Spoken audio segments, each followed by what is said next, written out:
किसी समय की बात है। एक दूर देश में एक नगरी थी जिसका नाम था अंधेर नगरी। इस नगरी का राजा था चौपट राजा, जो बहुत ही अनाड़ी और अज्ञानी था।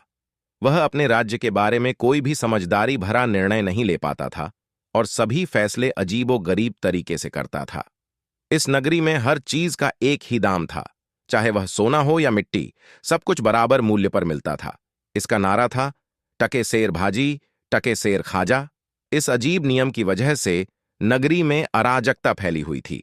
एक दिन इस अंधेर नगरी में गुरु और चेला घूमते हुए पहुंचे।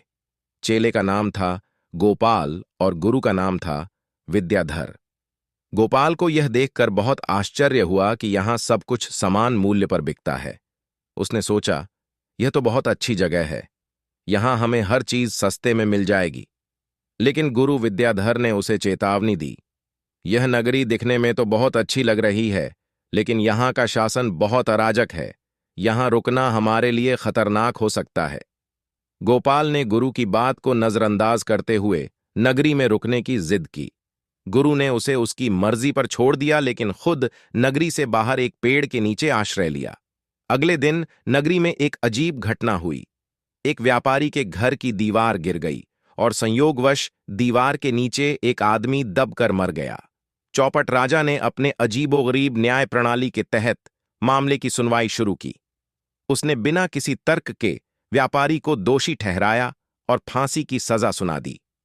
जब व्यापारी ने राजा से विनती की कि दीवार गिरने में उसका कोई दोष नहीं, तो राजा ने दूसरे लोगों को भी दोषी ठहराना शुरू कर दिया।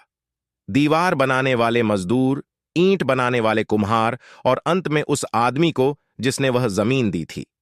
अंत में फैसला हुआ कि जिस दिन का चुनाव किया गया फांसी के लिए, उस दिन फांसी के लिए सही वजन का आदमी नहीं मिला।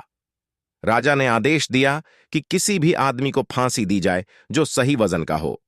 दुर्भाग्य से गोपाल का वजन सही निकला और उसे फांसी की सजा सुनाई गई।